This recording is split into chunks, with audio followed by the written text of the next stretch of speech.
আসসালামু আলাইকুম দর্শকবৃন্দ। গত 26শে মার্চে আমি দেখাইছিলাম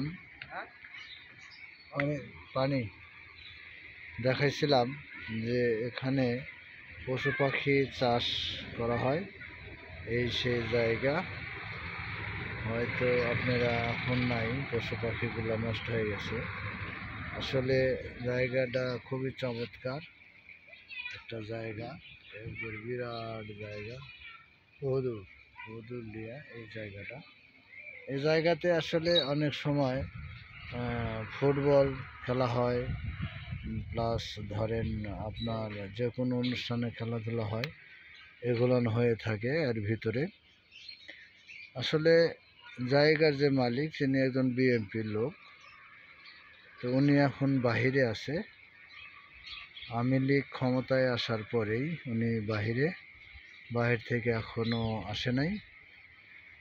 বা এখানে ওনার ওই যে বাড়িগুলো দেখতে পাচ্ছেন না, ঘরগুলা, ওই ঘরগুলোর ভিতরে অনেক গরু, মানে এখানে অনেক জিনিসের চাষ করা হয়। হাঁস, মুরগি, গরু, বরকি, ছাগল, ভেড়া, সম্পূর্ণ জিনিস এখানে আছে।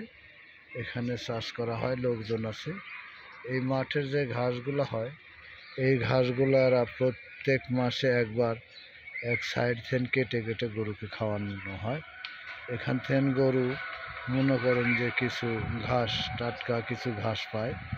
আর তাছাড়া অন্য যেমন ভুসির মতো ভুসি বা ধানের কিছু লাড়া বা আউট যাকে বলে, এগুলান দেওয়া হয়।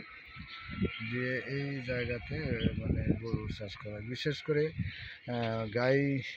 গাই গরু বা বকন গরুটা একটু বেশি, মোটামুটি 50-60টার মতন আছে।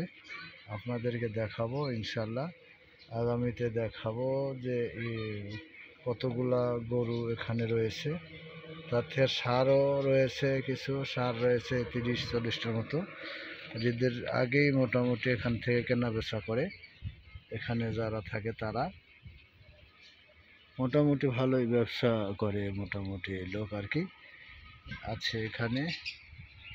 ওই তো এই মাঠের মধ্যে অনেক সময় দেখা যায় যে ভেড়াগুলাকে ছেড়ে দেয়, এখন দেয় না, পানি দিছে আজকে ঘাসগুলো তৈরি করার জন্য। এই সেই মাঠ, এখান থেকে মানে ঘাস উৎপাদন করা হয়।